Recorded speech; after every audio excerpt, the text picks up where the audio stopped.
Hey everyone, I'm going to take a look at today's new Player of the Week selection. We've actually got two Player of the Week selections today. There's a Champions League one. I'll be doing a review of that soon. I'll try and get that video up later today. If it's not late today, it'll be tomorrow morning. So sometime in the next 24 hours, that'll be going live. So keep your eyes out for that. But we're going to take a look at the worldwide selection first. As always, I'll put timestamps in the description for each player. So if you're only interested in specific players, you can just go to the description and click a link to go straight to them. So let's have a look at who we've got. So for once, we don't have any 4-star players. All the players in this selection are 5 stars, which is nice. We'll start with the lowest rated as always. We've got Aubameyang, who's at Marseille now. So, pretty decent Aubameyang card, to be honest. The first thing you look at for a centre forward, attacking awareness, pretty good. Finishing, pretty good. Pace is fantastic. For a 34-year-old, this guy's rapid. But he's not great everywhere. On the ball, he's a little bit iffy, and his balance is poor at 66, so he could feel a little bit awkward, a little bit tricky to maneuver, so keep that in mind. Decent kicking power there. Jumping's alright, physical not too bad. But let's have a look at the skills. So we've got first time shot, long range curler, acrobatic finishing, so he's going to take chances for you. Through passing is nice, but that's only going to compensate for the fact that his passing is not good, so he's not going to be brilliant at passing.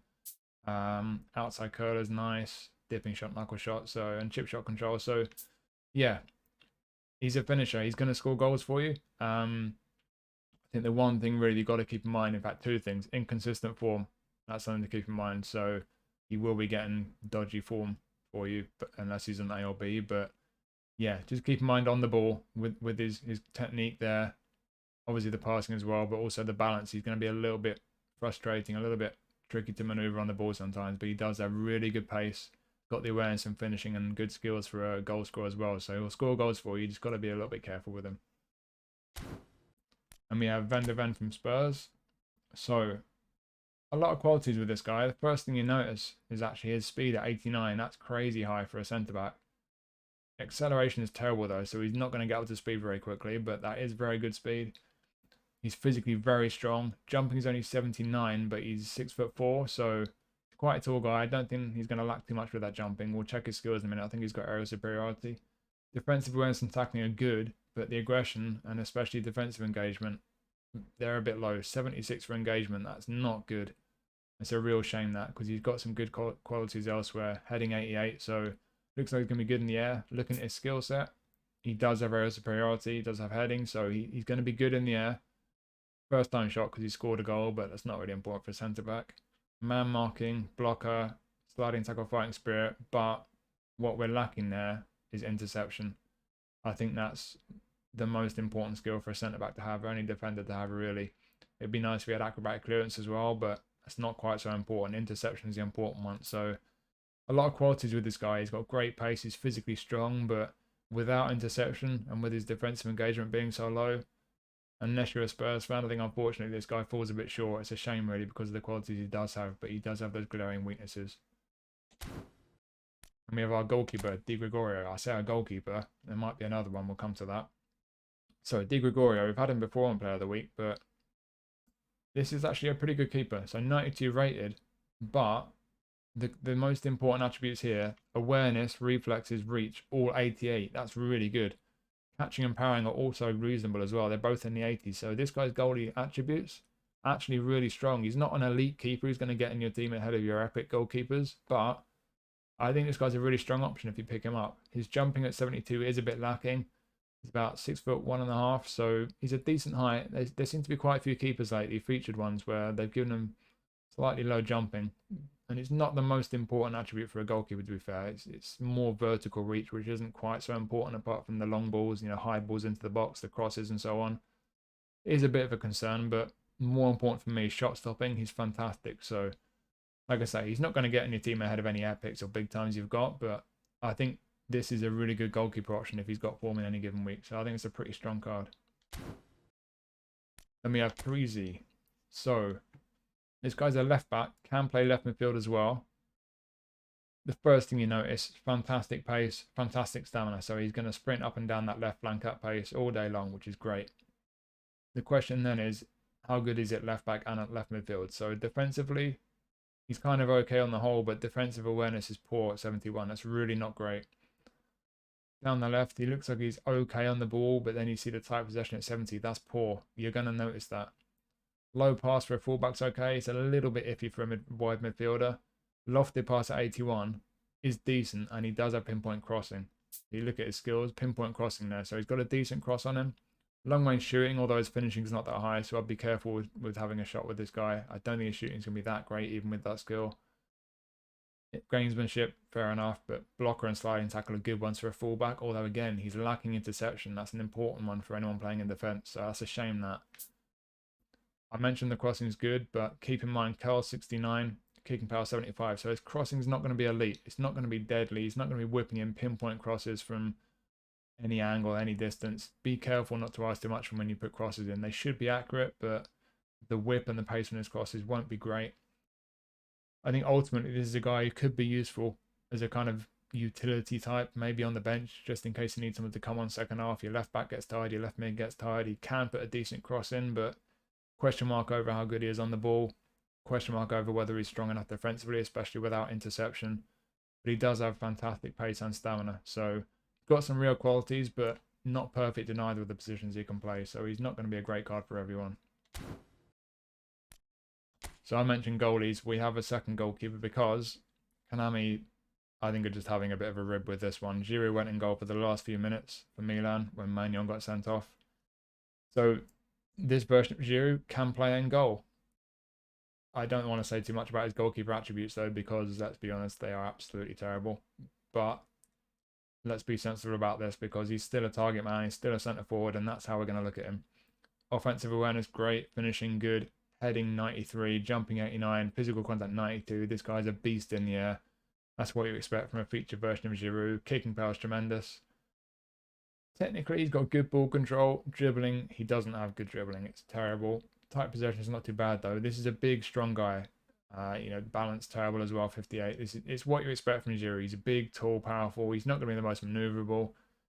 But with the qualities he's got as a target man, big, powerful, fantastic in the air, he can finish. Looking at the skill set, heading, aerial superiority, acrobatic finishing. So great, he's a monster in the air. The one real problem with Giroud's skill set, there's no first time shot. That's a real shame. If he had first time shot, it'd be a hell of a target man. But the fact he doesn't have first time shot and the fact he's lacking a bit in balance and maneuverability could be a bit frustrating at times. He does have super sub as well though. So there are some good skills there. He could be a useful one to bring off the bench second half. You need a goal. You're chasing the game second half. Bring him on, put him up front, pump some crosses and long balls into the area. He could be very effective for you. But like I say, just be mindful of the fact that he's not got a first time shot and he's a little bit awkward with the balance and the dribbling and so on. But can be very effective as a target man. And if you want to have a laugh, I guess you could put him in goal. But good luck with that. Then we have another positional change, McTominay. So after coming on to scoring twice as a sub, we have a centre forward, Fox in the box, McTominay. Interesting with this skill set. We'll start with the skill set. So what they've done with this skill is they've actually removed weighted pass and low lofted pass. So they've taken away a couple of nice skills for a centre midfielder, and he can still play centre midfield, but they've removed those. He still doesn't have one touch pass, and his low pass is 79. So I don't think this guy is going to be very good as a midfielder. I think you're only going to really realistically use this guy as a centre forward. So then looking at him as a centre forward, first time shot, long range curler, long range shooting, heading, aerial superiority, through passing. When you look at him as a striker now, through passing, along with 79 passing, he's now got good passing for a centre forward. Also they've added super sub, of course, because he came on and scored twice as a substitute. So could be a really interesting super sub card to use. But let's have a look at the attributes. Attacking awareness, not brilliant at 80. It's kind of okay, but not great. On the ball, pretty good for a striker. Passing, as I say, is now pretty good for a striker if you put the fact he can play centre midfield to one side. Finishing and heading 83 is decent, if not brilliant. Defences for a centre forward are great. Could be brilliant at robbing the ball off defenders and stifling counter-attacks before they've really got started. Pace is pretty average. Kicking power is good. Physical contact is good. He's a powerful guy. Jumping at 75, so he's 6'4". He is a tall guy. He does have aerial superiority. He does have high physical contact. So he could be good in the air, but I don't think he's going to be amazing in the air because his jumping is not great. But certainly I think he'll be fairly good. He will get on the end of some crosses. Stamina at 87 is very good for a striker. Balance isn't though, so be a bit careful with the balance. It could be a little bit awkward and clumsy at times, but yeah. I think ultimately, if you're a Man U fan, if you're Scottish, this guy could be a really fun card to pick up. You could really be very happy if you get this guy. If I'm looking at it harshly, the awareness isn't brilliant. On the whole, he's not an elite level striker, but I think he's just he's a bit different. He could be a fun one to have, a physical presence in the box, especially as a super sub. You're chasing the game second half, bringing this guy on, putting him in the box, trying to ruffle a few feathers and use his physical presence, try and make something happen. It could be a good one to come on, and as I say, if you're a Man U fan or if you're Scottish especially, I think it could be a really fun one to pick up. Then we have Raheem Sterling. So we've got a few wide men in this pack.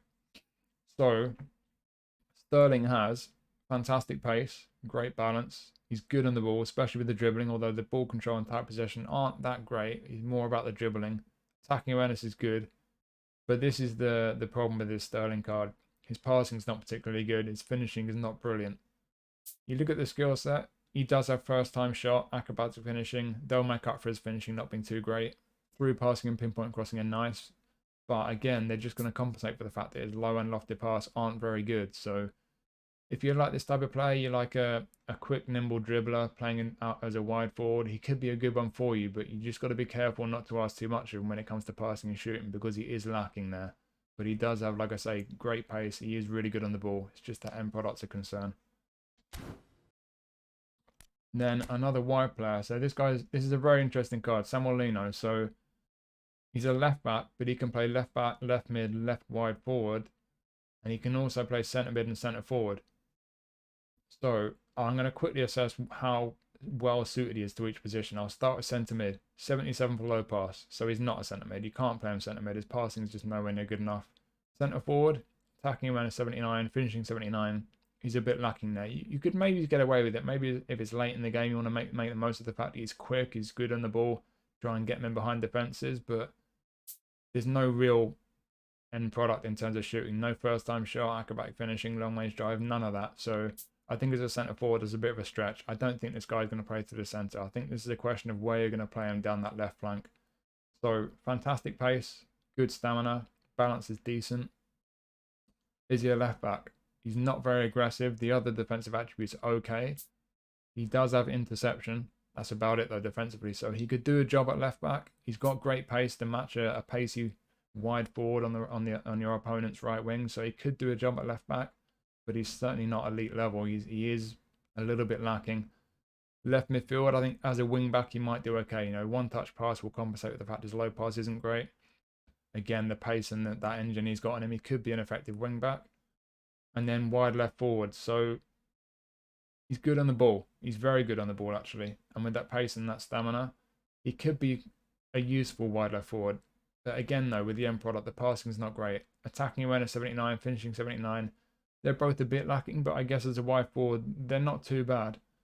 I think it's just going to be a question of making sure you don't ask too much from him. Similar to Sterling, he's not got that great end product with the passing or shooting. So if you don't ask too much from him, you keep it simple. You play him to his strengths with his pace and how good he is on the ball. Could be a useful one. I think he's just one he's not great in any particular position, but having him, I think especially on the bench as a sub, he could be a useful one just to fill in on any of those positions down the left-hand side. So not great, but certainly pretty useful. So I think some people could be pleased to pick this guy up. Then another wide man, Kingsley Coman. So most interesting thing about this card, whole player. Really interesting playing style. That will be active left midfield and right midfield. It will not be active as a wide forward. So keep that in mind. If you're playing wide forward, you'll probably play more like a prolific winger. But whole player will be active as a wide midfielder and be making some interesting runs down the wing, but also cutting inside, getting into good attacking positions. He has fantastic pace, great balance, great on the ball again, but tight possession, keep an eye on that. Tight possession is not brilliant. Finishing at 81 is decent. Passing again though, similar to Sterling, his passing is not great. His attacking awareness isn't too great either. It's not terrible, but it's not too great. We have a look at the skills though. He's got a bunch of dribbly stuff, so if you're a dribble merchant, you like his skill moves, he could be really fun. Long range curler and long range shooting, so that's good. Along with his 81 finishing, he's got good shooting on him. Heel trick's nice. Super sub. Can be a really dangerous super sub to bring on with the pace and the ability he's got. But this guy clearly is all about shooting. He's not going to be passing, playing through balls or crosses. He's going to be all about coming in off the flank, not just coming off the left onto his right foot, but you see here he's got a strong left foot as well, very two-footed. So either flank he's going to be on the wing, cutting inside, getting into shooting positions, and he will take chances for you. So yeah, looks like a very dangerous card. He's got more end product than Sterling does, but similarly, he's got great pace and he's very good on the ball. So I think it could be a really fun card for a lot of people. Then Martinelli, so the last of the wide players. Wide left, right-footed. It's pretty obvious what this guy's going to be good at. He's going to be cutting inside onto his right foot. Again, we've got great pace. He's got good balance and stamina for a forward. Attacking awareness has hit the 80 mark, which is nice. Again, he's really good on the ball, especially with his dribbling. Passing is poor, so be careful with the passing. Don't ask too much of him because he will give the ball away. He's not great at passing, but finishing at 84 is good. The skill set. So Martinelli, they've given him long range shooting, so he's going to be shooting from distance more effectively now. He's got a long range curler already and first time shot. Heading's a nice little bonus. Outside curler is nice. Super sub as well.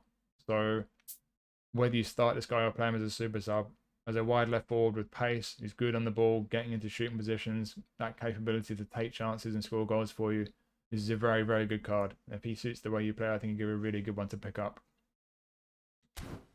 And then finally, Vitinha from PSG. So what they've changed with this guy, he's a box-to-box. He's normally an orchestrator, and an orchestrator will sit quite deep as a kind of deep line playmaker. Won't make too many runs forward, but as a box-to-box, if you play him centre mid, he will bomb up and down and cover a lot more of the pitch. The question is that his best position? Because he can also play attacking midfield. When you look at his attributes, I think it's pretty clear it's not his best position. He's not a centre mid. I think this guy is very much an attacking mid. Having a quick look at his skills there's nothing defensive. So again, I think it's pretty obvious this guy is best in attacking midfield. One touch passing, through passing, they're the important ones, and he's got them for an attacking midfielder. He's also got long range curler and long range shooting, but his finishing is pretty low, so don't ask too much of him with his shooting. Got some dribbly stuff if you like to dribble. Heel trick's nice. Weighted pass is nice, so is outside curler. There is a creative attacking midfielder. Like I say, the finishing is 66. He's not going to be scoring many goals for you, but he has fantastic passing. He's really good on the ball. Attacking when it's not too great, so he's not going to be bombing forward into attacking positions and scoring goals, but as someone who's going to be, loitering around these attacking midfield positions, playmaking for you, I think he could be really effective. He is a bit lacking in pace, but he's a little guy. He's got decent acceleration, good balance, so he should be pretty maneuverable, especially with those attributes there. Like I say, technically he's brilliant on the ball and with his passing. I think this is a really nice card. And the attacking midfielder, I think he's great. He will create chances for you. Really good passing, neat on the ball.